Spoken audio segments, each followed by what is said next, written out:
Duduk kembali. Ini jam yang cukup rawan ya, jadi tolong masing-masing berjaga-jaga sambil juga memastikan sebelah kanan dan kirinya juga dalam keadaan yang baik-baik saja ya. Baik saudara, kita akan melanjutkan sesi, kita akan membahas sebuah tema yaitu membangun gereja yang menghidupkan Injil, membangun gereja yang menghidupkan Injil. Mari kita membaca dulu dari 1 Tesalonika pasal 1 ayat 5 sampai 8. 1 Tesalonika pasal 1 ayat 5 sampai 8. Kita akan membacanya secara bergantian. Saya akan membaca ayat yang kelima, silakan saudara sekalian ayat yang keenam. Demikian seterusnya bergantian sampai ayat yang ke-8. Saya akan mulai dari ayatnya yang kelima. Sebab Injil yang kami beritakan bukan disampaikan kepada kamu dengan kata-kata saja, tetapi juga dengan kekuatan oleh Roh Kudus dan dengan suatu kepastian yang kokoh. Memang kamu tahu bagaimana kami bekerja di antara kamu oleh karena kamu.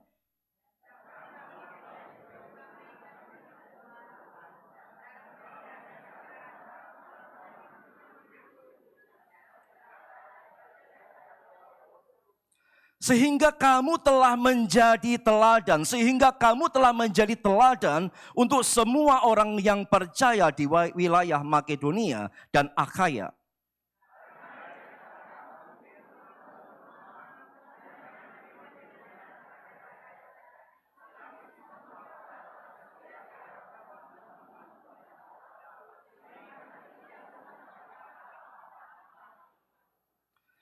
Membangun gereja yang menghidupkan Injil. Kita akan renungkan sejenak mengapa tema ini penting, saudara. Mengapa membangun gereja yang menghidupkan Injil menjadi sesuatu yang penting, yang urgent, yang mesti kita bahas, saudara. Berapa banyak kita menjumpai gereja yang sedang suam-suam kuku? Saudara yakin ada banyak gereja yang sedang suam-suam kuku? Kalau di zaman gereja mula-mula saja Laodikia itu mendapat teguran yang sangat keras. Karena mereka tidak bersemangat bagi Tuhan. Mereka suam-suam. Maka jangan heran kalau di zaman kita banyak gereja yang semacam itu. 22 tahun saya pelayanan, pernah lihat desa di kota, pernah lihat gereja di kota, di desa. Menjumpai beberapa gereja suam sekali. Biasa-biasa, tidak ada semangat. Gereja hanya asal ada, hanya asal jalan. Bahkan mungkin hidup segan, mati tak mau. Saudara. Menyedihkan sekali. Penting gereja kembali bangun, saudara. Atau sebaliknya, gereja kelihatan sangat sibuk sekali. Gereja kelihatan hidup sekali. Tetapi bukan Injil yang dihidupkan, seperti jemaat yang ada di Sardis. Tuhan mengatakan kamu dikatakan hidup, aktivitasmu banyak, kegiatanmu banyak. Tetapi tanpa Injil gereja itu mati. Berapa banyak kita menyaksikan gereja-gereja begitu sibuk, tapi sibuk hanya urusan bangunan. Sibuk hanya urusan program gereja. Ribut hanya gara-gara dekorasi Natal, konsumsi Natal, saudara sekalian. Sibuk sekali tapi tanpa Injil. Sumber daya, kekuatan, pikiran, daya, tenaga, perdebatan bahkan dalam sebuah rapat. Itu semua bukan membicarakan Injil, tapi selain Injil. Miris sekali. Satu sisi suam-suam, satu sisi semangat, tapi bukan karena Injil. Sehingga gereja semacam itu seperti sebuah lampu hias yang ada di ruangan tamu. Sebuah lampu hias yang sangat indah sekali. Tetapi tidak ada listriknya. Maka seperti itulah gereja tanpa Injil. Mungkin indah di luar, tetapi tidak ada kehidupan.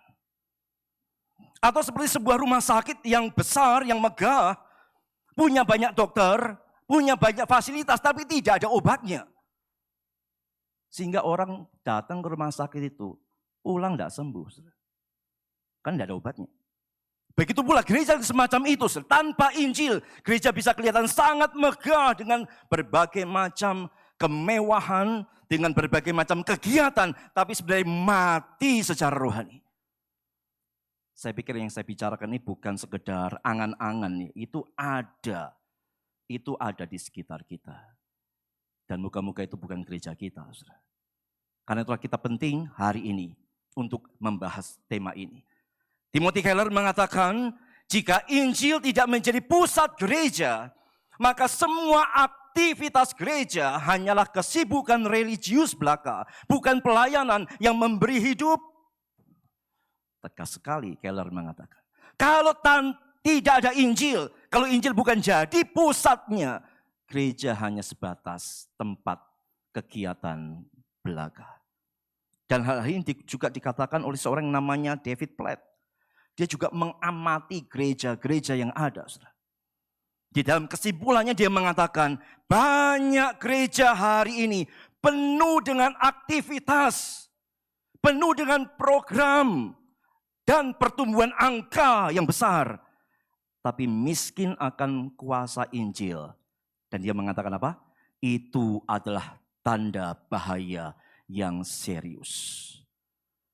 Mungkin gereja-gereja yang memiliki jumlah anggota yang sangat besar sekali. Yang tidak ada Injil, mungkin mereka mengatakan, kamu ngomong-ngomong Injil zaman berapa sih? Kamu ngomong-ngomong Injil, ngomong-ngomong pelatihan, ngomong-ngomong berapa sih jemaatmu? Ini loh kami. Tidak pakai Injil-Injilan, tidak pakai EEan. Kami jumlahnya lebih besar dari kamu. Sayang sekali mereka lupa.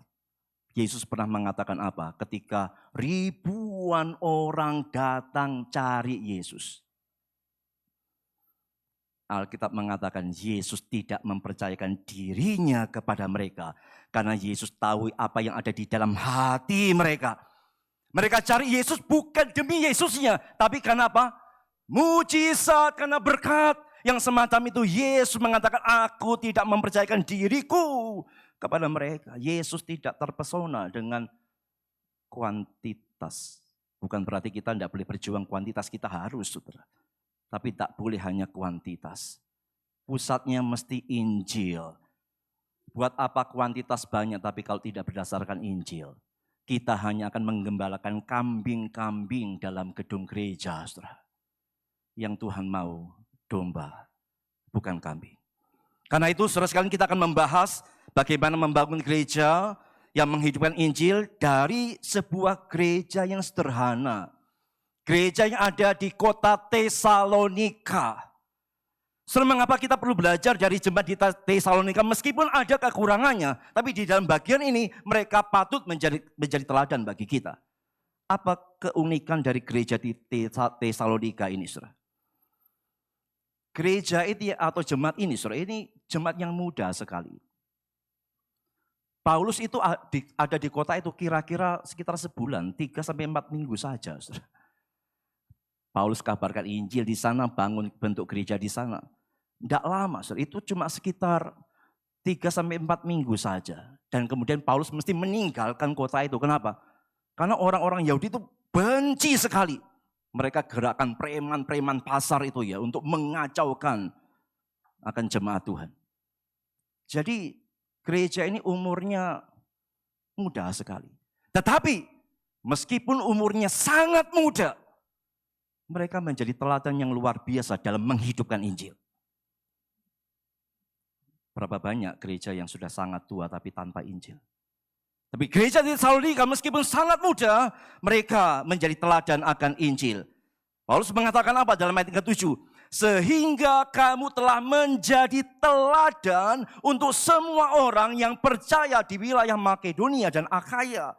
Kamu, hai jemaat Tesalonika, kamu sudah jadi contoh, jadi model, jadi teladan untuk gereja-gereja di Makedonia. Gereja yang kecil, gereja yang masih muda usianya.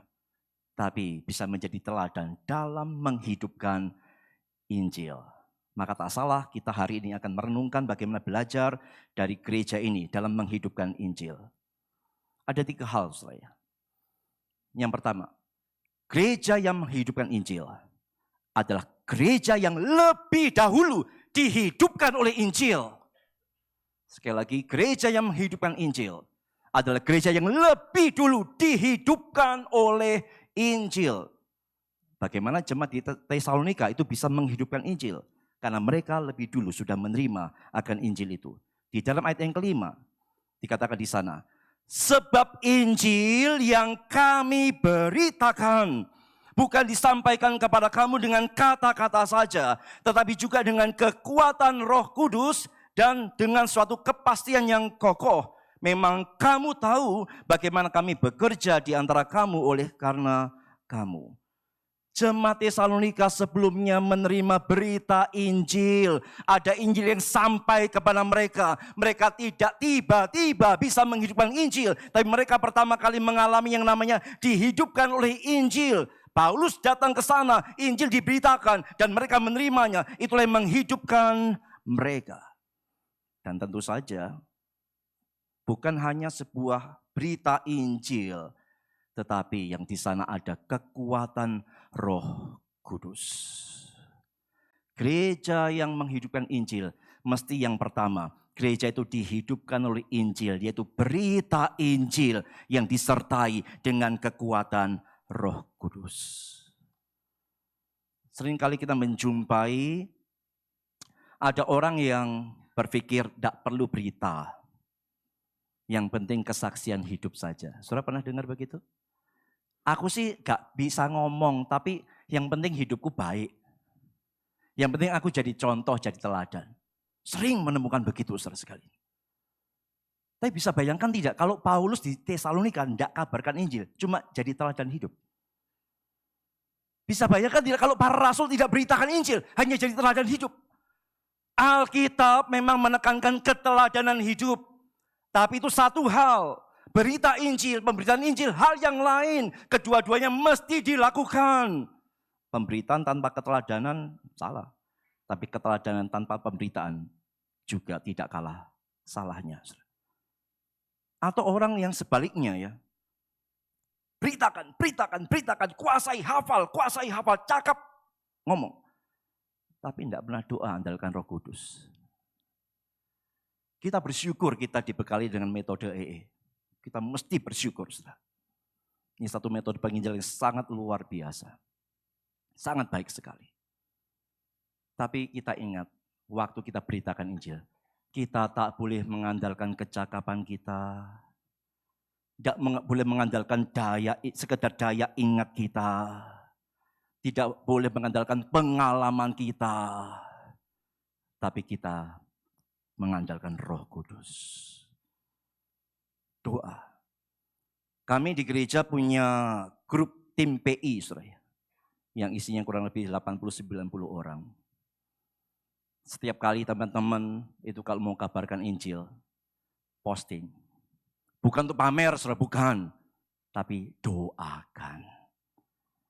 Ada yang lagi di Grab, lagi injili, supir Grab, foto, posting, doakan.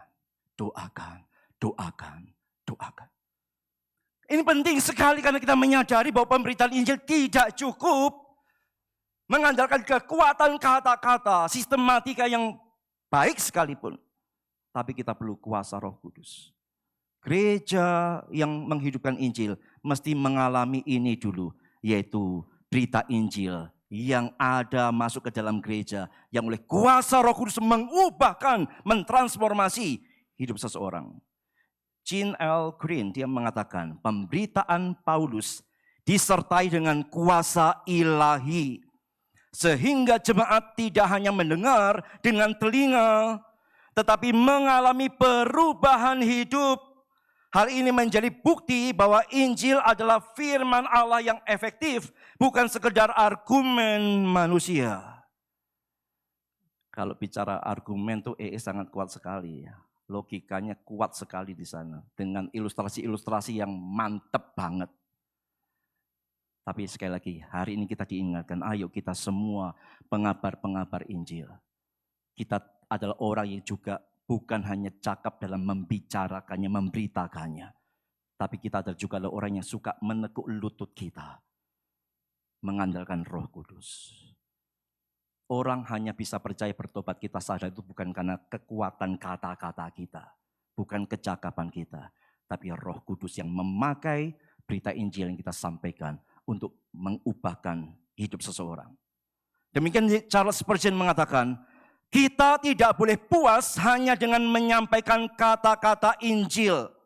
Kita harus berdoa agar Roh Kudus hadir dengan kuasa. Sebab tanpa Roh Kudus, khotbah atau pemberitaan Injil hanya suara kosong, tetapi dengan Roh ia menjadi pedang yang menembus hati. Karena itu sekali lagi diserukan dari mimbar ini, mari semua pengabar Injil kita juga mesti kuat di dalam doa. Kita mesti kuat dalam berelasi dengan Tuhan, saudara. Harus kembali menjadi gereja yang menghidupkan Injil. Harus dimulai dari gereja atau jemaat yang menerima Injil dulu. Bagaimana sebuah gereja bisa menghidupkan Injil kalau sebelumnya tidak dihidupkan oleh Injil itu sendiri. Oleh karena itu, kita diingatkan hari ini. Beritakan Injil juga mulai dalam gereja.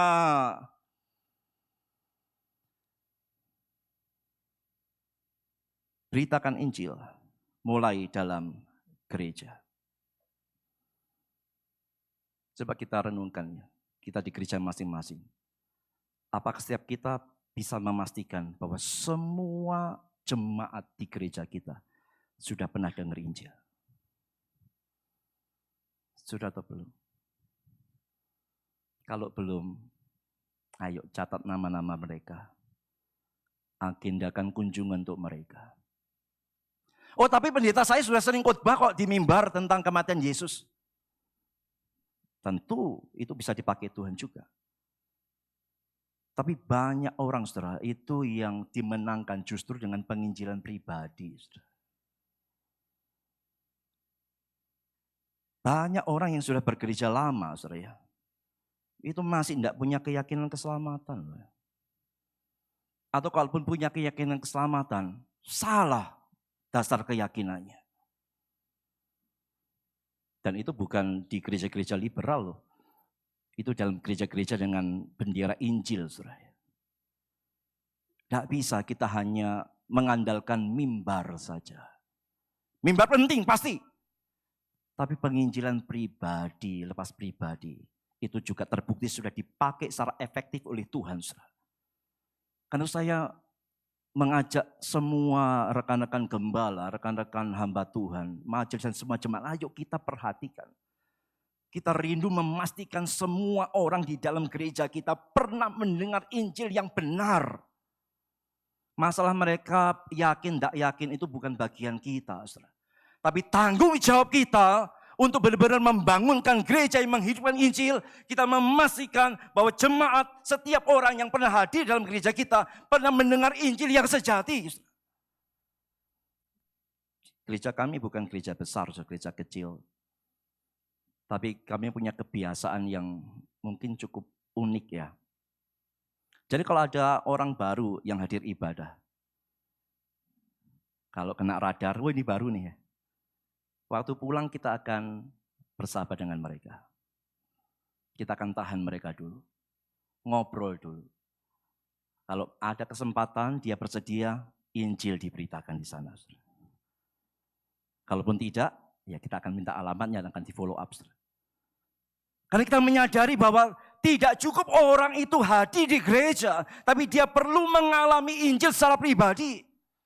Karena orang tidak cukup hanya ada di dalam gereja, dia harus ada di dalam Kristus, dan itu hanya ada di dalam Injil. Jangan kita silau dengan banyaknya jemaat, ya saudara sekalian ya. Jangan kita tertipu dengan latar belakang yang lahiriah. Oh dia itu kan anaknya majelis, anaknya pendeta dan sebagainya. Tidak. Injil berlaku untuk semuanya, saudara. Injil berlaku untuk semuanya. Jerry Bridges tentang hal ini yang mengatakan, Injil bukan hanya untuk orang berdosa di luar sana, tetapi juga untuk orang percaya di dalam gereja. Sebab tanpa Injil setiap hari kita mudah jatuh dalam legalisme atau keputusasaan. Injil itu selalu bertentangan dengan legalisme, saudara. Nanti kita akan lihat sedikit apa bedanya ya. Legalisme itu adalah sebuah ketaatan, tapi yang dilakukan itu bukan karena Injil. Tapi kalau tidak karena berkat Tuhan atau karena takut hukuman. Ketaatan Injil dan ketaatan legalisme itu ketaatannya bisa sama wujudnya. Tapi motifnya beda. Ketaatan Injil mengajarkan kita taat karena ketaatan Kristus sudah diberlakukan bagi kita. Kita dibenarkan bukan karena ketaatan kita, tapi karena ketaatan Kristus. Kita bersyukur memberi diri kita mentaati Tuhan. Tapi ketaatan legalisme mengajarkan, kamu mesti taat. Kalau kamu tidak taat, kamu tidak diberkati Tuhan. Kalau kamu tidak taat, kamu dihukum Tuhan. Saya masih menjumpai banyak gereja yang masih mengajarkan legalisme. Secara sadar atau tidak sadar. Saudara. Perlu Injil mengubahkan itu. Diberitakan bukan hanya bagi orang yang di luar gereja, tapi bahkan di dalam gereja itu sendiri. Karena sekali lagi, beritakanlah Injil kepada jemaat. Kalau saudara rindu gereja saudara menghidupkan Injil itu. Mari saya kembali mengundang beritakan Injil bagi semua jemaat. Karena bagaimana mungkin mereka bisa digerakkan untuk menghidupkan Injil jika mereka sendiri belum dihidupkan oleh Injil. Amin. Bagaimana mungkin kita mengajak jemaat, ayo kita menghidupkan Injil. Loh, mereka sendiri belum dihidupkan oleh Injil kok. Karena itu kami dalam pelatihan-pelatihan punya kebiasaan, saudara. Kalau pelatihannya hari Senin, begitu ya. Hari Minggu kami nyebar dulu ke gereja-gereja. PI dulu. Supaya mereka menerima Injil, mengalami Injil. Baru tantang pelatihan. Karena kita berpikir bagaimana mungkin orang bisa tergerak pelatihan kalau sebelumnya mereka belum mengalami indahnya Injil itu. Dan itu kami lakukan sudah cukup lama. PI dulu, habis itu pelatihan. PI dulu, pelatihan. Kalaupun orang tidak ikut pelatihan, masih belum mau ikut pelatihan, minimal mereka sudah mendengar Injil, menerima Injil. Itu menjadi sukacita besar. Jadi untuk menghidupkan Injil dalam gereja, sekali lagi mari kembali kita berkomitmen Tuhan, aku tidak akan puas dengan jumlah yang banyak, dengan orang yang lama dalam gereja. Sebagai gembala, rekan hamba Tuhan, majelis semua jemaat, kita punya kerinduan yang sama. Setiap orang dalam setiap gereja harus mendengar Injil. Yang kedua, bagaimana kita bisa membangun gereja yang menghidupkan Injil. Tadi yang pertama kita lebih dulu dihidupkan oleh Injil. Yang kedua, gereja itu harus dipengaruhi oleh Injil.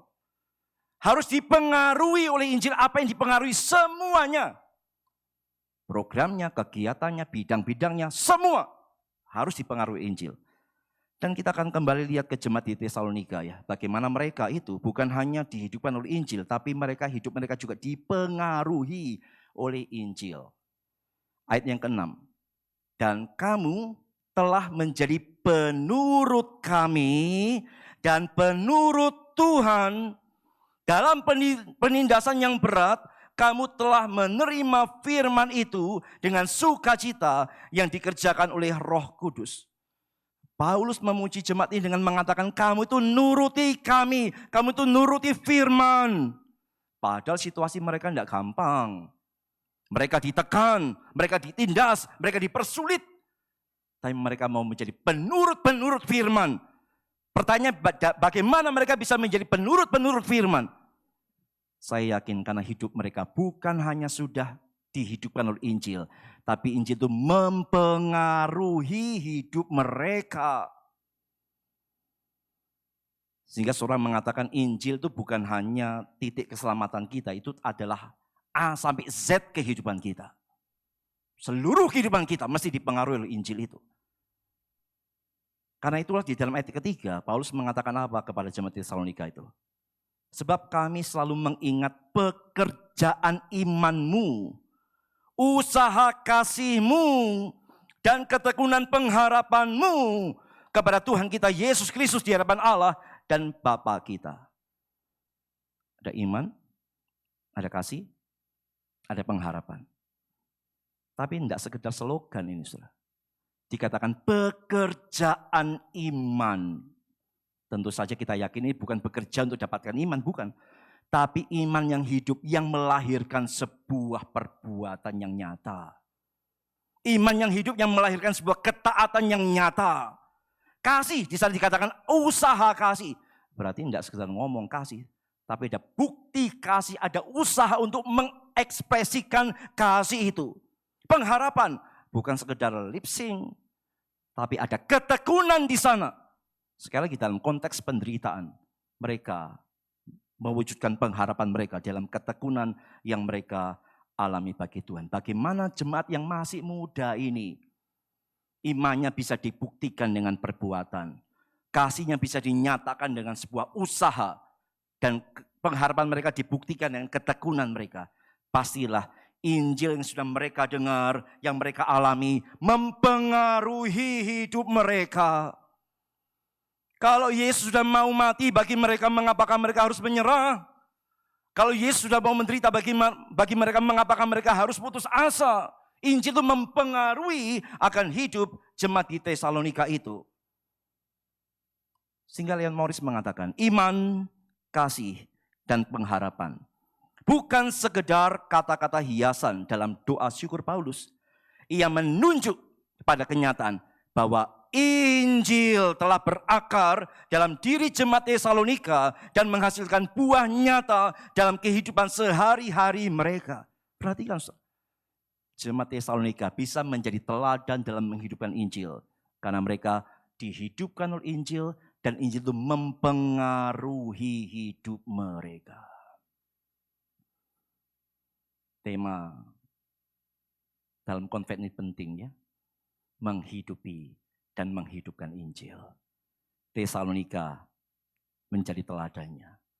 Mereka telah dipengaruhi oleh Injil itu sendiri. Maka kembali kepada gereja. Bagaimana gereja itu bisa menghidupkan Injil? Maka setelah dihidupkan oleh Injil, gereja harus memastikan bahwa gereja, jemaat dalam seluruh kegiatannya harus dipengaruhi oleh Injil. Ini tidak gampang, tapi harus digumulkan habis-habisan.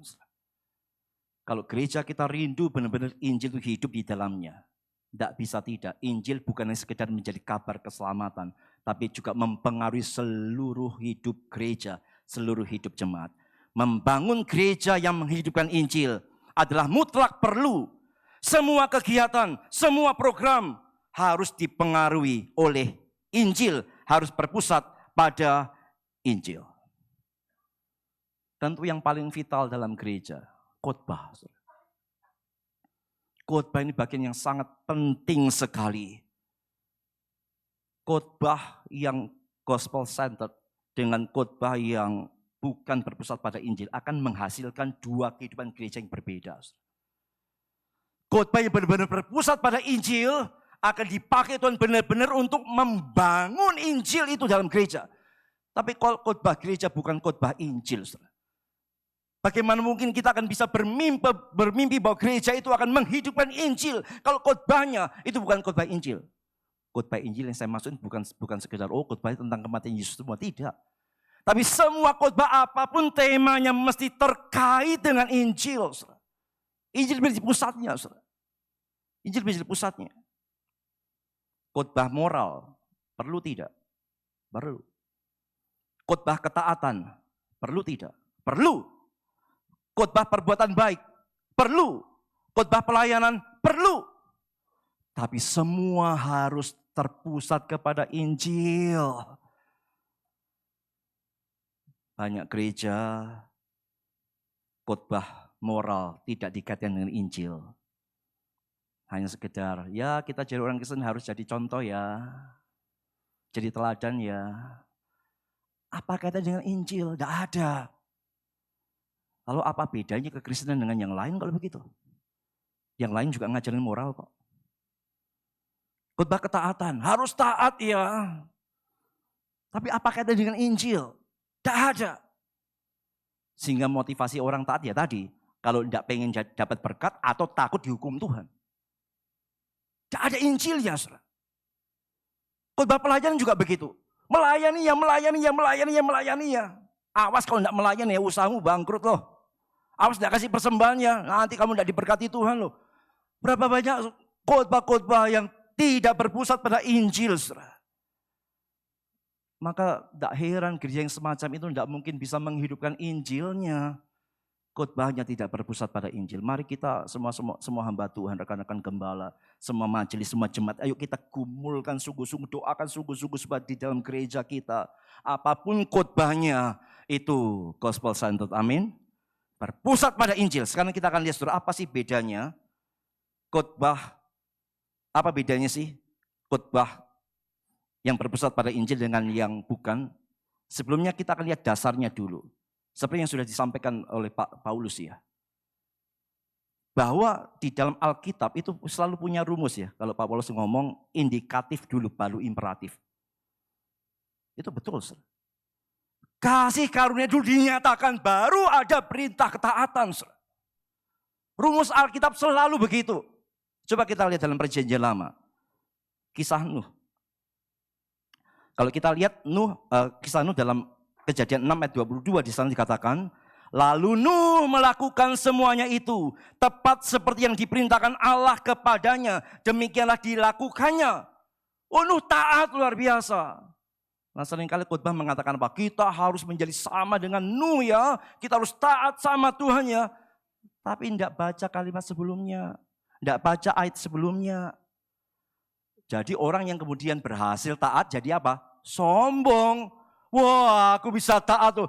Dia kurang taat, dia tidak taat. Aku lebih taat. Jadi sombong, saudara. Tapi kalau gagal, apa yang terjadi? Putus asa. Aduh, percuma aku jadi orang Kristen, percuma aku ke gereja, percuma aku pelayanan, ternyata aku tidak bisa taat. Bahaya sekali. Ketaatan terlepas dari kasih karunia. Kalau tidak jadikan orang sombong, menjadikan orang putus asa. Saudara. Tapi perhatikan. Ayat 8 dalam pasal 6 Kejadian mengatakan apa? Tetapi Nuh mendapat kasih karunia di mata Allah. Nuh dapat kasih Allah dulu. Nuh mengalami kasih karunia dulu karena itulah yang memampukan dia mentaati Tuhan. Kasih karunia terjadi lebih dulu. Baru ada ketaatan sebagai respon terhadap kasih karunia. Contoh yang lain. Keluaran pasal 20 ayat 3.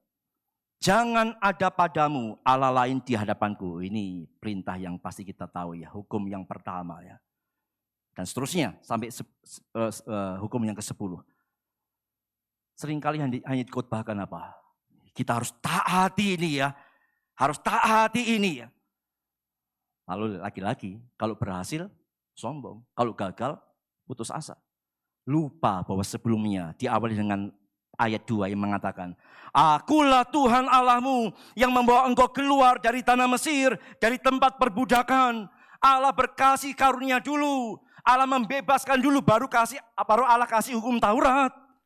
Allah tidak pernah ngomong, orang Israel kamu taati dulu, baru kamu bebaskan. Tidak ada begitu.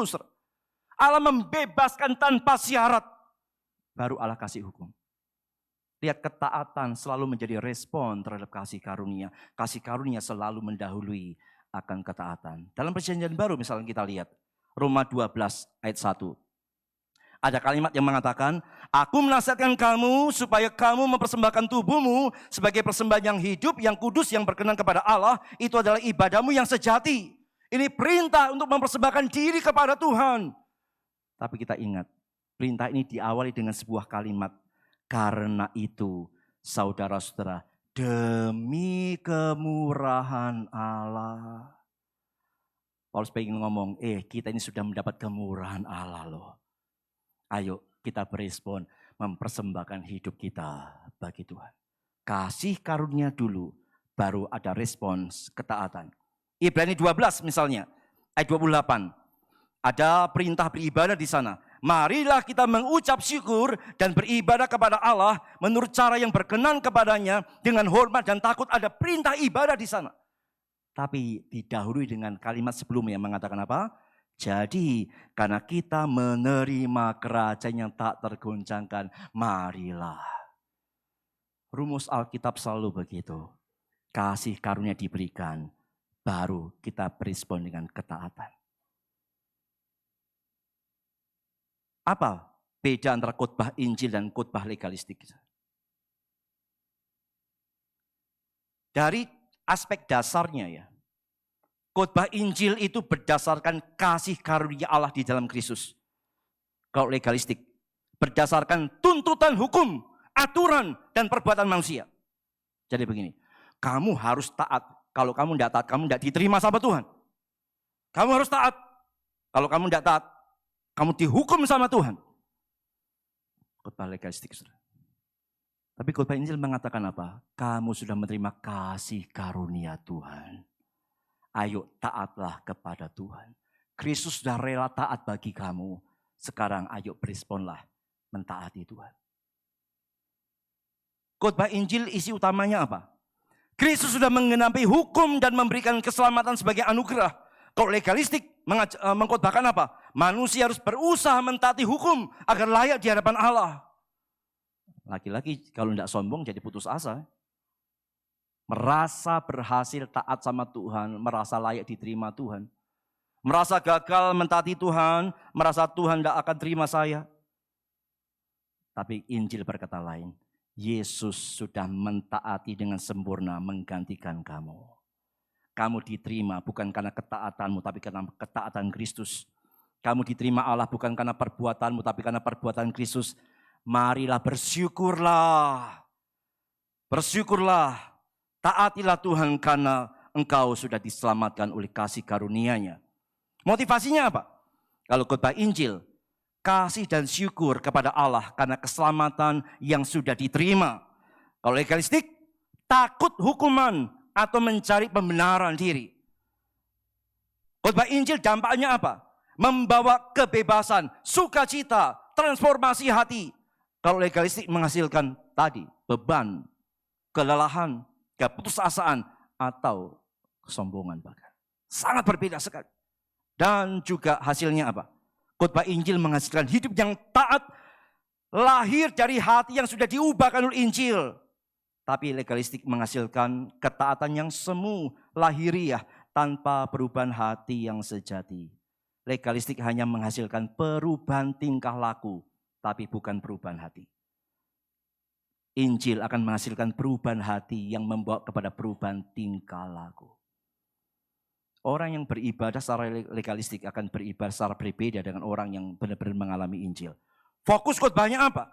Khotbah Injil fokus kepada apa yang sudah Kristus lakukan bagi kita. Tapi khotbah legalistik akan menekankan apa yang harus kita lakukan untuk Tuhan tanpa Injil. Khotbah Injil yang mengatakan kamu mesti melakukan sesuatu bagi Tuhan karena Tuhan sudah lebih dulu melakukan yang semua kalanya bagi kamu.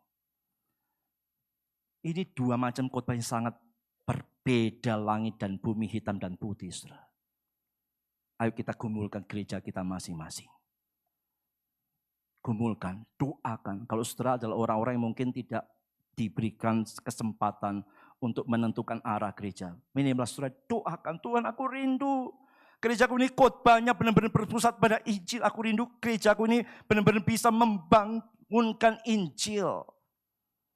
Khotbah menjadi hal yang sentral, vital. Saudara. Bagi kita hamba-hamba Tuhan, ayo kita terus berjuang. Sungguh-sungguh bergumul, menggumulkan khotbah-khotbah kita. Itu sangat berpengaruh tentang arah gereja kita. Apakah kita akan menghidupkan Injil atau bahkan mungkin dalam tanda kutip mematikan Injil. Apalagi yang perlu dipengaruhi oleh Injil dalam gereja, saudara. Bukan hanya khotbahnya, tapi saya yakin di dalam gereja, saudara, itu pasti ada ibadah, betul ya? Ada ibadah, ada persekutuan, ada pembinaan, ada pelayanan, pasti penginjilan. Belum tentu, ada yang tidak ya. Saudara pernah merasa tidak? Bagian-bagian ini di dalam gereja itu serasa terpisah-pisah. Ayo penginjilan, oh itu bukan bagianku. Aku kan pembinaan. Tuh bagian penginjilan sono tuh. Dia sudah ikut EE. Ayo penginjilan yuk. Oh jangan aku ngurusin ibadah. Aku enggak ngurusin penginjilan. Pernah menemukan semacam itu? Wah dari anggukan kepalanya cukup serius masalah kita ya. Inilah yang membuat gereja akhirnya tidak bisa menghidupkan Injil saudara sekalian. Adanya bidang-bidang, adanya tujuan-tujuan dalam gereja, itu Injil tidak menjadi pusatnya. Kelima hal ini, ibadah, persekutuan, pembinaan, pelayanan, penginjilan, hanya bisa disatukan oleh Injil. Hanya bisa disatukan oleh misi Injil, saudara sekalian. Tanpa itu akan jalan masing-masing. Tidak akan ada kesatuan. Apa jadinya kalau ibadah itu tidak berpusat pada Injil, saudara? Banyak gereja mungkin menekankan worship, menekankan ibadah yang dalam tanda kutip ya. Pokoknya orang datang itu seperti merasakan hadirat Tuhan. Jadi pulang merasa luar biasa, luar biasa, luar biasa. Mengalami Tuhan dalam ibadah tidak salah, saudara ya, tidak salah loh. Tapi kita akan lihat, saudara, apa yang terjadi kalau itu tanpa Injil. Ibadah tanpa Injil, saudara, itu akan menghasilkan ibadah yang legalistik ya tadi itu ya. Orang ibadah sekedar kalau pengen dapat berkat atau takut dihukum Tuhan. Jadinya begitu loh. Kalau ibadah tidak berpusat pada Injil, jadinya ibadah yang legalistik. Dan ibadah itu pasti ditolak oleh Tuhan. Kalau tanpa Injil, ibadah akan menjadi ibadah yang berpusat pada diri sendiri. Jemaat yang suka-suka pilih. Siapa yang minggu depan khotbah? Oh hamba Tuhan, enggak mau datang. Siapa yang khotbah? Oh dari mana? Dari Jakarta. Oh bagus tuh, harus datang. Ini ibadah yang egois. Ibadah yang berpusat pada diri sendiri. Semua ditentukan dengan aku ngalamin enggak. Kalau aku enggak ngalamin, ibadah itu jelek. Ini karena Injil tidak menjadi pusat ibadah. Saudara. Tanpa Injil, ibadah akan menjadi hypocritical worship. Ibadah yang munafik. Di dalam ibadah kelihatan seperti, wow, paling suci dari antara orang suci. Begitu di luar ibadah, saudara, sangat beda sekali. Karena tidak ada Injil dalam ibadah itu. Ibadah tanpa Injil akan menjadikan ibadah itu kosong. Kosong, sekedar kewajiban aja datangnya. Tanpa Injil, ibadah hanya menjadi satu ibadah yang man-pleasing worship. Hanya menyenangkan manusia. Oh aku WL, aku liturgis. Ya supaya gembalanya senang lah, supaya keluarganya senang lah, supaya teman-temannya senang lah. Aduh. Tanpa Injil semua saudara sekalian. Dan tanpa Injil, ibadah itu akan menjadi satu ibadah yang unrepentant worship. Ibadah yang tidak ada pertobatan, tidak ada transformasi hidup. Mengerikan ketika ibadah dilepaskan dari Injil. Mengerikan sekali. Mengerikan ketika ibadah dilepaskan dari misi Injil. Seseorang yang bernama Christopher Wright yang mengatakan, misi gereja mengalir dari hati Allah sendiri dan merupakan perpanjangan dari karya penebusannya di dunia. Ibadah yang tidak menghasilkan misi adalah ibadah yang mementingkan diri sendiri. Pasti Tuhan sedih lihat ibadah semacam ini. Bukankah di dalam ibadah kita sadar kita datang ibadah, kita datang kepada Kristus. Dan kita ibadah bukan hanya come to Christ, tapi kita juga go for Christ. Seringkali yang go for Christ-nya dihilangkan, sehingga jadinya adalah ibadah yang self-centered. Oh aku sudah ngalamin Tuhan loh, aku sudah ngalamin hadirat Tuhan. Aku benar-benar puas ibadah hari. Titik sampai di situ saudara sekalian. Sekali lagi penting loh, kita ngalamin Tuhan penting loh. Bukan tidak penting. Tapi kalau hanya titik di situ, tidak lengkap. Saudara. Jadinya egois. Saudara. Ibadah mesti menjadi ibadah yang bermisi. Tanpa bermisi, ibadah itu menjadi ibadah yang mementingkan diri sendiri. Mari kita rindu dalam setiap gereja, kalau kita ingin terus menghidupkan Injil, mari kita terus gaungkan. Waktu selesai ibadah, dorong jemaat untuk beritakan Injil. Dorong jemaat untuk ajak orang lain. Dorong jemaat untuk ingat keluarga, ingat sahabat-sahabat, mendoakan mereka. Biarlah kita boleh mendorong jemaat untuk terus menjadi jemaat yang bermisi. Saya ngomong di sini bukan berarti sudah sempurna. Kita juga masih terus belajar. Masih terus belajar supaya Injil benar-benar hidup di dalam gereja. Dan bahkan dengan sangat keras, Rick Warren mengatakan apa? Gereja yang tidak menjalankan amanat agung sebenarnya belum sungguh-sungguh beribadah. Waduh, berani sekali ngomong ya. Gereja yang tidak jalankan amanat agung, jangan anggap kamu sudah ibadah, kamu belum ibadah. Loh, tapi kan kami sudah memuji Tuhan. Ada praise and worship-nya di sana. Ada air matanya di sana. Tapi kalau tidak pergi bagi Yesus, ibadahnya kepada siapa sebenarnya? Kalau kepada Yesus. Loh, Yesus ya kepada siapa kita beribadah? Suruh kita bermisi kok. Saudara sekalian, itu baru tentang ibadah ya. Masih 4 lagi ya. Kita selesai jam berapa nih? Bagaimana kalau persekutuan tanpa Injil, saudara? Bisa bayangkan persekutuan, rekreasi lah, persekutuan apalah kalau tidak ada misi Injilnya. Apa bedanya dengan arisan? Apa bedanya dengan kegiatan-kegiatan sosial, saudara? Menyedihkan. Apa jadi kalau pembinaan tanpa misi Injil, saudara? Oh, gereja kami ini pembinaannya luar biasa. Pembinaan tanpa misi Injil hanya akan mencetak orang-orang yang kepalanya besar tapi kakinya kecil. Pembinaan tanpa misi Injil hanya menjadikan ahli-ahli Taurat yang sangat peka terhadap kesalahan orang lain tapi tidak pernah peka kepada jiwa yang terhilang. Pembinaan bukan tidak penting, penting banget. Tapi misi Injil mesti ada di dalamnya. Gereja kami saya ngomong gini bukan karena gereja kami tidak ada pembina. Kita serius dalam pembinaan. Setiap Kamis kita pembina dari berapa tahun yang lalu kita sudah selesaikan banyak doktrin. Kita sudah membahas ajaran-ajaran sesat yang banyak, cukup banyak itu. Tapi kita tidak mau terjebak. Hanya peka kepada kesesatan. Kita tetap mau peka kepada jiwa-jiwa yang terhilang. Pembinaan harus ada misi Injilnya. Pelayanan. Apa jadinya kalau pelayanan tanpa misi Injil, tanpa Injil? Hanya perform, pertunjukan. Mimbar gereja hanya menjadi sebuah panggung mempertunjukkan kebolehan. Saudara perhatikan semuanya ya. Tanpa Injil, mengerikan. Ibadah tanpa Injil, persekutuan tanpa Injil, pembinaan tanpa Injil, pelayanan tanpa Injil. Karena itu mari kita memastikan saudara sekalian di gereja kita. 5 ini tidak boleh terpisah, tapi disatukan dengan misi Injil. Ibadah yang bermisi, persekutuan yang bermisi, pembinaan yang bermisi, pelayanan yang bermisi. Harus semacam itu.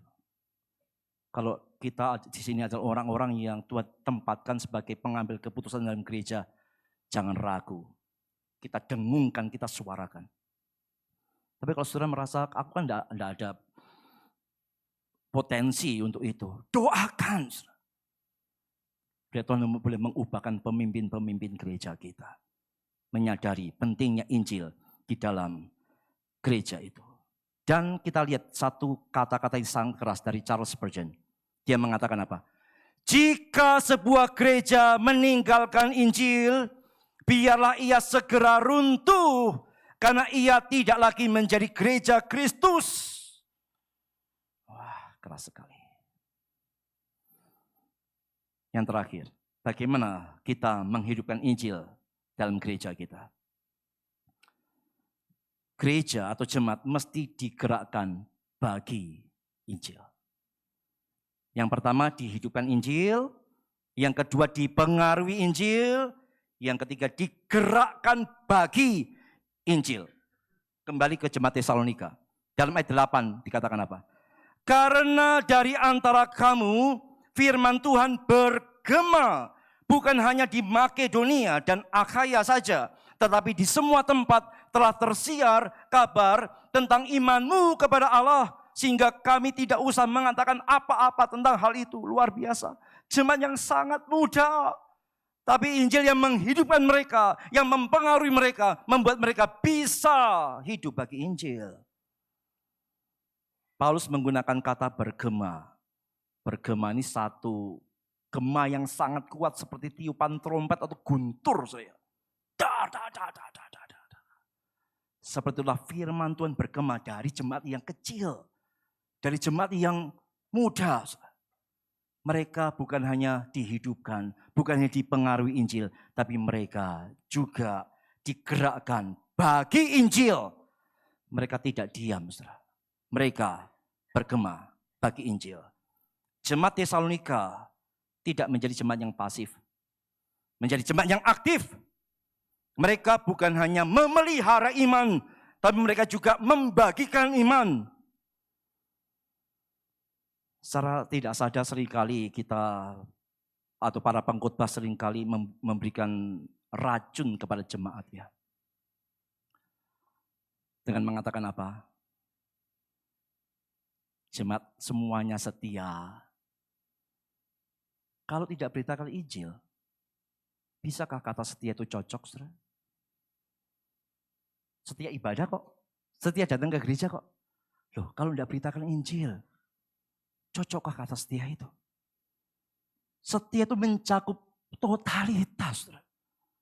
Bukan hanya waktu menerima, bukan hanya waktu hadir di gereja, tapi mengabarkan iman, mengabarkan Injil. Itu menjadi porsi yang besar untuk sebuah kesetiaan loh. Bagaimana mungkin kita bisa mengatakan, jemaat sini semua setia. Padahal tidak pernah kabarkan Injil, gimana bisa dikomong setia? Yesus yang suruh mereka pergi, mereka tidak mau pergi. Justru seringkali kita pemimpin gereja memberikan racun. Oh, aku setia yo. Tidak usah ikut pelatihan, ya, memang sudah setia. Sudah kasih persembahan kok, setia. Udah pelayanan kok, setia. Mengabaikan amanat agung. Bagaimana mungkin kita bisa mengatakan kamu setia? Kadang-kadang jemaat salah karena kita juga, saudara sekalian. Jemaat Tesalonika menerima dan mereka mengalami dan membagikan Injil. John Stott, seorang penafsir dan teolog, yang mengatakannya begini.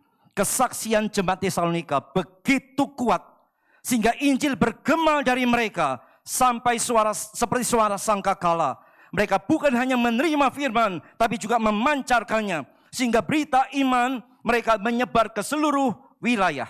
Demikian disampaikan oleh Jean L. Green, mengatakan hal yang sama. Iman jemaat Tesalonika tidak tinggal dalam komunitas mereka saja, tetapi terdengar sampai ke wilayah yang jauh. Kesaksian mereka menjadi bagian dari penyebaran Injil yang lebih luas, dan hal itu terjadi karena kehidupan mereka yang berubah.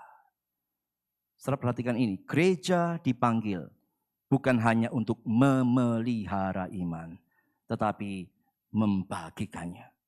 Gereja dipanggil bukan hanya untuk membicarakan Injil, tetapi juga mengabarkannya.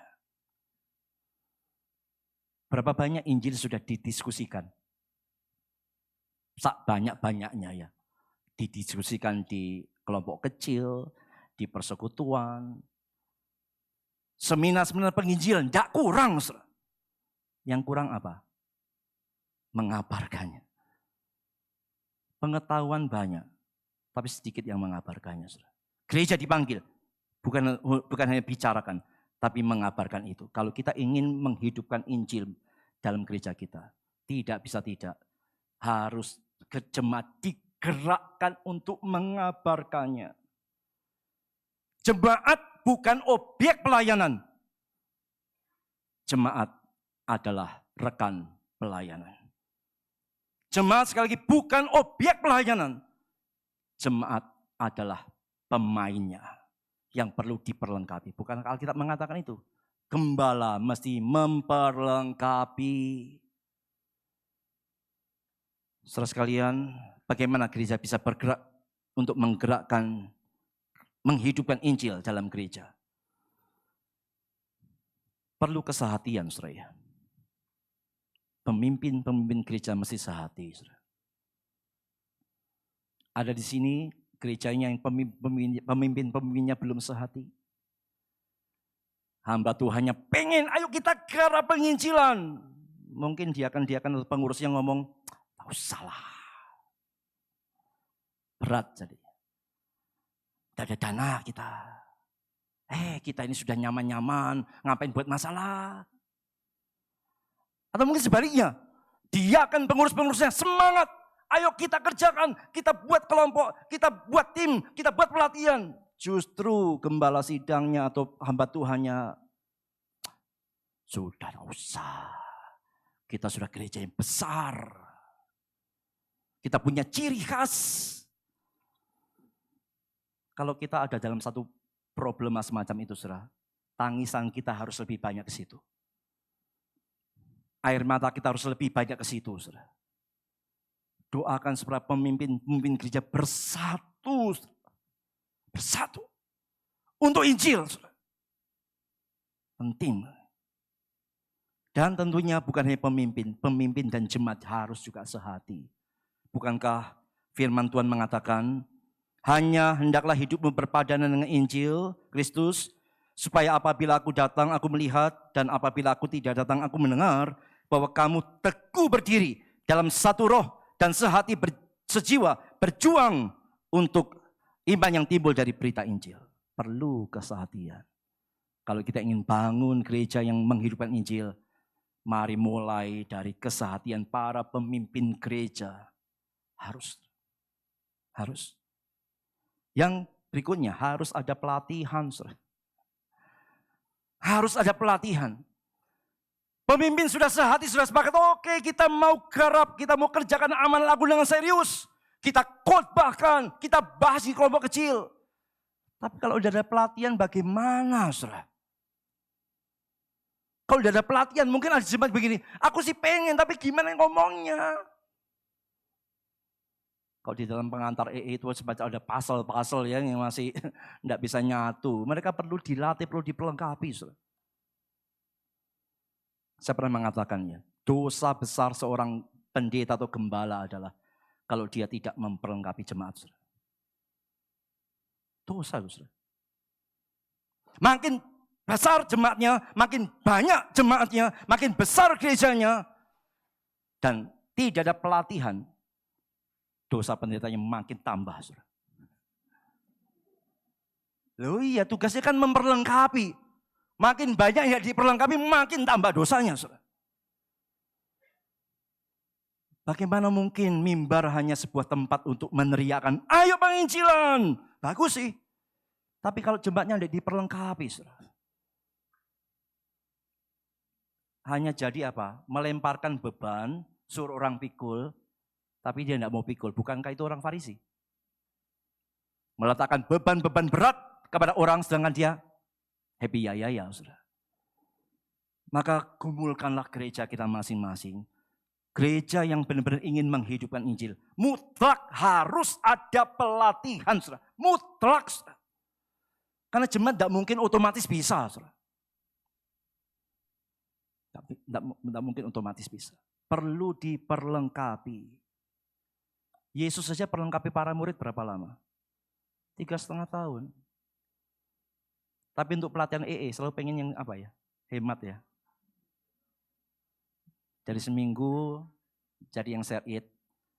Share it pun banyak dia yang nolak karena kelamaan katanya. Mau yang pakai yang cuma 3 jam. Kadang itu hati begitu sedih ya. Nilai keselamatan satu jiwa itu kan lebih dari satu dunia kan. Menginvestasikan waktu itu menjadi sesuatu yang berat, itu bagi saya tidak masuk akal sama sekali. Gereja perlu bangun, saudara. Pelatihan penginjilan itu mutlak, saudara. Gereja tanpa pelatihan pemberitaan Injil adalah bukti bahwa gereja tidak serius terhadap Injil, saudara. Tidak serius. Kalau mau serius, buat pelatihan. Ya bagaimana mau serius dengan Injil loh. Kerinduan memperlengkapinya tidak ada kok. Demikian kalau kita mau jabarkan, gembala hamba Tuhan yang tidak melatih, tidak serius dengan Injil. Majelis jemaat yang tidak diperlengkapi, juga tidak serius. Ini mungkin yang nonton juga termasuk banyak jemaat awam ya. Demikian juga sebaliknya, jemaat awam yang tidak mau diperlengkapi untuk memberitakan Injil adalah jemaat yang tidak serius dengan Injil. Gak usah tepuk tangan, saudara. Ini bukan orasi, saudara. Jadi mari kita doakan, saudara. Kalau kita sudah mulai agak lemas juga pelatihan, kira ini membangunkan kembali ya. Kerjakan pelatihan dan pelatihan terus, saudara. Kerjakan terus. Ya. Jemaat awam, yuk. Kalau ada pelatihan, kasih dirimu. Engkau akan selalu tidak serius dengan Injil sampai engkau memberikan dirimu diperlengkapi. Aktif menjangkau ya. Khotbah berpusat pada Injil, kesehatian para pemimpin dan jemaat, pelatihan diadakan. Setelah pelatihan, senjatanya yang disimpan. Kan sudah diperlengkapi, dipakai senjatanya. Saudara. Dengan apa? Dengan aktif menjangkau. Lakukan terus, jangan pernah berhenti. Bagikan terus. Ya kita akrab dengan ini ya. Selalu kreatif, saudara. Selalu peka dengan pimpinan Tuhan untuk menjangkau. Kreatiflah dan peka pada pimpinan Tuhan untuk menjangkau. Sebenarnya tidak akan ada yang namanya kehabisan jiwa, itu tidak ada kok, saudara. Selalu ada, saudara. Selalu ada. Sekolah-sekolah menjadi ladang besar sekali. Persekutuan di sekitar kita ladang yang besar, orang-orang di sekitar kita. Saya ingin men-sharingkan sesuatu yang menarik yang kami alami di gereja, saudara. Kami itu punya persekutuan yang namanya blessing community, saudara. Persekutuan blessing. Ini persekutuan yang kita buat itu tidak terencana, saudara. Ini tidak ada di program gereja, tidak ada, saudara. Tapi kita selalu punya prinsip begini. Kita para pemimpin gereja itu tidak pernah harga mati dengan program, saudara. Kita ada fleksibilitas tertentu. Ada kalanya Tuhan itu bisa membelokkan kita untuk mengerjakan sesuatu yang ditambahkan, saudara. Tidak boleh harga. Program itu bukan kitab suci ya, bukan harga mati, saudara. Harus ada fleksibilitas tertentu, saudara. Dengan bermula dari beban dari Pak Herianto dan istri, ya, mereka makan di sebuah rumah makan, ngomong-ngomong sama pegawai rumah makan. Ya, kebetulan mereka dari luar pulau yang merantau. Dan ditanya-tanya, mereka agama Kristen, tapi tidak ada waktu ibadah karena minggu harus kerja. Dari situlah Pak Herianto dan Bu Agustina punya beban. Kita layani yuk. Sampaikan ke saya langsung oke, kita layani. Berapapun, kita layani. Akhirnya persekutuan itu diadakan, saudara. Kita beritakan Injil di sana. Kita beritakan Injil kepada mereka. Dan kita minta mereka ajak teman-temannya datang. Begitu mereka ajak teman-teman datang, kita pisahkan. Yang sudah dengar Injil, persekutuan biasa, yang baru datang, ada tim PI yang sudah siap. Seterusnya begitu, kumpul lagi, ayo ajak yang lainnya, Ajak lagi, yang sudah pernah dengar Injil, persekutuan biasa, yang baru datang, ada tim PI nangani. Dan itu terus berjalan sampai hari ini. Dari Desember 2024, sampai sekarang, lebih dari 160 orang mendengar Injil secara pribadi dalam persekutuan itu, saudara. Dengan mereka yang gerak, bawa orang. Pernah kita semacam putus asa ya. Orang-orang yang janji datang itu tiba-tiba batal. Enggak bisa datang. Aduh, tidak ada ikan nih. Tapi Tuhan kirimkan yang lebih banyak lagi, saudara. Itu satu hal yang membuat sukacita sekali dalam pelayanan. Sesuatu yang di luar apa yang pernah kita pikirkan sampai hari ini masih berjalan. Dan terakhir hari Senin kemarin masih ada 6-7 orang yang mendengar Injil. Baru mendengar Injil. Dan mereka percaya kepada Tuhan. Bersyukur kepada Tuhan. Maksud saya begini, saudara. Mari kita kreatif. Peka pada pimpinan Tuhan. Mana-mana yang kita bisa masuk untuk Injil diberitakan. Peka. Responi panggilan Tuhan itu, saudara. Saya ada sedikit klip ya untuk Blessing Community ini. Kiranya boleh menjadi berkat, menjadi inspirasi untuk kita sama-sama kerjakan pemberitaan Injil. Ini persekutuan yang dilakukan orang-orang yang sudah mendengar berita Injil.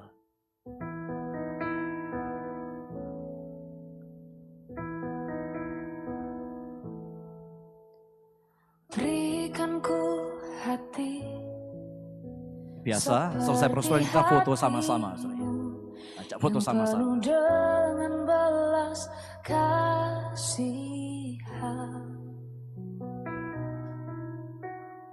berikan ku mata seperti mata. Nah, dalam persoalan itu kita sempat mengadakan pelatihan EE. Kita perlengkapi mereka yang sudah dengar. Ya, kita berharap mereka nanti suatu hari bisa menceritakan itu. Ini waktu-waktu pelatihan. Ini lagi praktek ya, simulasi. Di persoalan yang kecil itu terjadi. Nah, orang-orang yang baru datang, kita ada tempat tersendiri. Kita injili. Satu orang dilayani.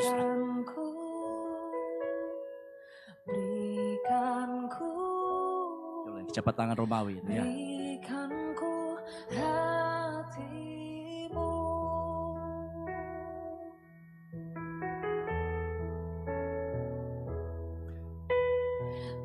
Dan bahkan bukan hanya orang dewasa. Tim Kids EE pun itu hadir. Kita punya guru-guru sekolah minggu yang sudah ikuti Kids EE. Mereka kalau ada anak-anak hadir, mereka juga melayani anak-anak, memberitakan Injil kepada anak-anak. Ya ini, di salah satu lause ya, dan juga majelis penginjilan, dia beritakan Injil kepada anak-anak. Nah, ini lagi foto bersama ya, simbolnya jelas ya, 25 ya. Sampai kapan ini akan jalan? Terserah Tuhan, saudara. Terserah Tuhan mau sampai kapan jalan. Pokoknya selama masih ada jiwa yang dibawa, kita akan terus jalan, saudara. Mari kita cari terobosan, kita peka, kita kreatif untuk benar-benar Injil terus hidup di dalam gereja kita. Saudara. Jangan pasif, kita aktif terus melakukannya. Saudara bayangkan, ini 62.000, ini mungkin data yang kurang valid kali ya. Di Indonesia tidak tahu ada berapa puluh ribu atau belas ribu gereja di Indonesia Protestan ya. 21 juta orang Kristen Protestan dan 7.000 sekolah Kristen. Bisa bayangkan enggak kalau semua ini menerima Injil, dipengaruhi Injil, diperlengkapi, menjadi sesuatu yang luar biasa. Luar biasa. Sekolah-sekolah itu sebenarnya menjadi satu hal yang luar biasa kalau digarap. Sekolah Kristen kebanyakan visi misinya apa? Karakter serupa Kristus ya. Baik. Tapi saya belum menemukan sekolah Kristen yang punya misi menjadikan para murid menjadi pemberita Injil. Belum ada ya, atau sudah ada? Saya pengen saudara kalau punya sekolah, bukan hanya menanamkan karakter Kristus, tapi memperlengkapi mereka. Anak-anak SD, anak-anak SMP, anak-anak SMA. Menjadi pemberita-pemberita Injil. Saudara. Di sini kalau ada kepala-kepala sekolah atau gereja-gereja yang punya sekolah, ayo pikirkan. Kenapa tidak menjadikan sekolah menjadi tempat juga pelatihan bagi mereka. Hari-hari mereka hadir di sana loh, sekolah loh. Tidak perlu dipanggil-panggil, mereka datang sendiri loh. Pasti bisa, kurikulum bisa diatur. Kan ada ekskul juga. Pasti ada jalan keluarnya. Yang penting hati kita ada kerinduan tidak. Kita menjadikan siswa-siswi itu bukan hanya berkarakter Kristus, tapi menjadi pemberita Kristus. Amin. Kami GPM Balikpapan juga lagi menggumulkan, memimpikan punya sekolah. Dan saya rindu nanti kalau kami rindu bukan hanya menjadi sekolah Kristen yang menanamkan karakter Kristus, tapi menjadi sekolah Kristen di mana mereka diperlengkapi. Luar biasa kalau generasi muda diperlengkapi. Waduh, tidak bisa bayangkan kalau Tuhan pakai mereka semua. Kiranya Tuhan boleh menolong kita semua dalam hal ini. Dan yang terakhir tentunya semuanya bukan karena kekuatan kita, karena Roh Kudus. Gereja atau jemaat Tesalonika, mereka dihidupkan oleh Injil, mereka dipengaruhi Injil, dan mereka bisa digerakkan bagi Injil. Karena kuasa Roh Kudus. Roh Kuduslah yang melahirbarukan mereka. Roh Kuduslah yang memampukan mereka menghidupi Injil dan bergerak bagi Injil. Kita tidak mampu dengan kekuatan kita. Kita bergantung kepada Allah Roh Kudus. Seperti yang dikatakan oleh Charles Spurgeon. Kita tidak bisa menghidupkan Injil hanya dengan kefasihan atau kepandaian. Jika Roh Kudus tidak bekerja, semua khotbah hanyalah suara kosong. Tetapi bila Roh Kudus hadir, bahkan kata-kata sederhana bisa menyelamatkan jiwa. Mari kita tunduk kepala. Mari semua rindukanlah gereja saudara terus membangun gereja yang menghidupkan Injil.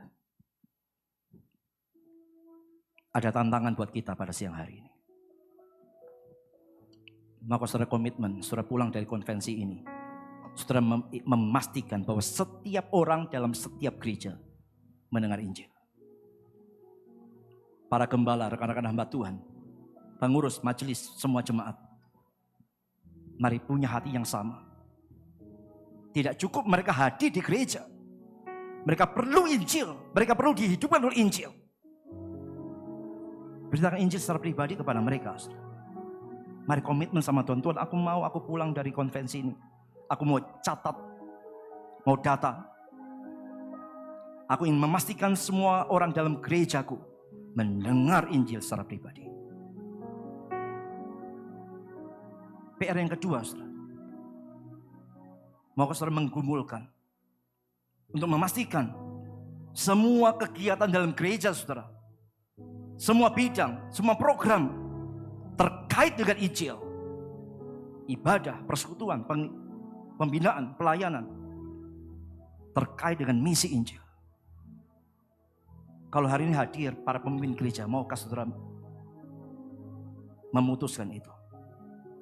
Jangan pernah lakukan apapun dalam gereja terlepas dari Injil. Bila Injil mempengaruhi semuanya.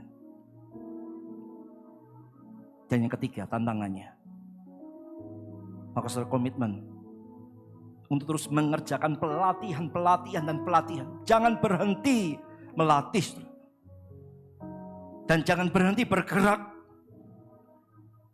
Peka dengan pimpinan Tuhan. Kreatiflah dalam menjangkau. Ladang begitu luas, kita tidak akan pernah kehabisan ladang.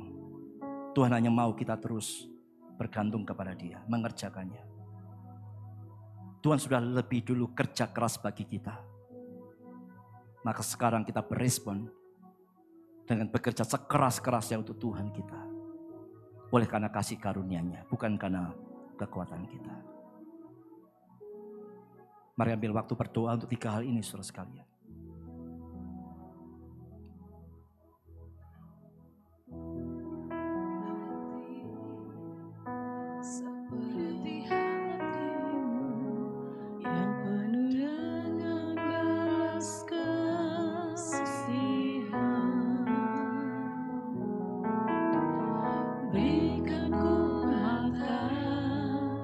Seperti matamu yang memandang tuayan di sekelilingku. Berikan ku tanganmu untuk melakukan tugasmu. Berikan ku kakimu melangkah dalam rencana.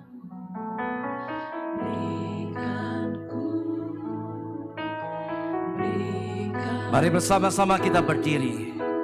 Kita mohon Tuhan menganugerahkan kepada kita hati yang kembali terbakar, hati yang kembali rindu, hati yang dihidupkan oleh Injil itu. Hati yang dihidupkan oleh Injil, hati yang dipengaruhi Injil, yang juga mau bergerak bagi Injil. Yang penuh dengan belas kasihan. Berikan ku mata Tuhan, berikan ku mata seperti matamu memandang tuayan di sekelilingku. Berikan ku tanganmu untuk melakukan tugasku. Berikan ku kakimu melangkah dalam rencanamu. Berikan ku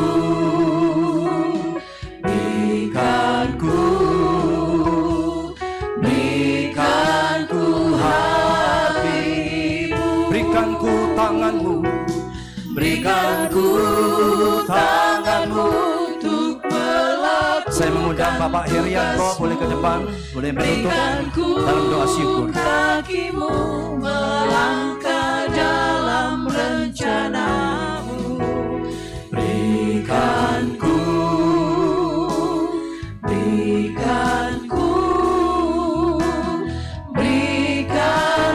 hatimu.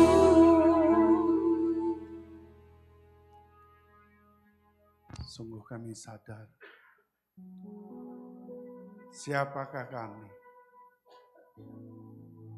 sehingga kami boleh dilayakkan melayani. Kami harusnya orang-orang yang terhilang, orang yang harusnya binasa, tapi oleh karena kasih karunia Tuhan, Tuhan selamatkan kami. Jikalau itu yang terpenting dalam hidup kami, biarlah kiranya itu juga mengubah kami, melihat orang-orang yang belum percaya, bahwa mereka juga perlu Injil. Tuhan berikan kepekaan setiap kami. Jangan pernah biarkan kami terlena dengan hidup kami. Jangan semua fokus dunia mempengaruhi kami. Biarlah kiranya Injil yang sudah hidup di dalam kami, itu terus mempengaruhi kami. Sehingga kami terus digerakkan melakukan demi Injil karena kasih karunia Tuhan yang sudah kami terima. Tuhan, kami menyerahkan semua ini ke dalam tangan-Mu, kiranya Tuhan yang pimpin dan sertai. Terima kasih Tuhan untuk pendeta Didimus yang sudah menyampaikan kabar baik ini. Biarlah kiranya Tuhan terus pakai kebersamaan kami, kebersamaan seluruh laskar-laskar Kristus, untuk terus menjadi pemberita Injil yang handal, karena sudah dihidupkan oleh Injil, sehingga mau menghidupkannya bagi Kristus. Terima kasih Tuhan, terima kasih. Pakai setiap kami di dalam segala situasi, di dalam segala keadaan dan keberadaan kami bagi Injil, sehingga apa yang kami kerjakan semua boleh berkenan dan menyenangkan-Mu, karena hanya itu yang menyenangkan kami juga, tatkala kami boleh bersyukur dan melakukan apa yang Tuhan percayakan. Terima kasih Bapa. Di dalam nama Tuhan Yesus kami mengucap syukur. Amin. Silakan.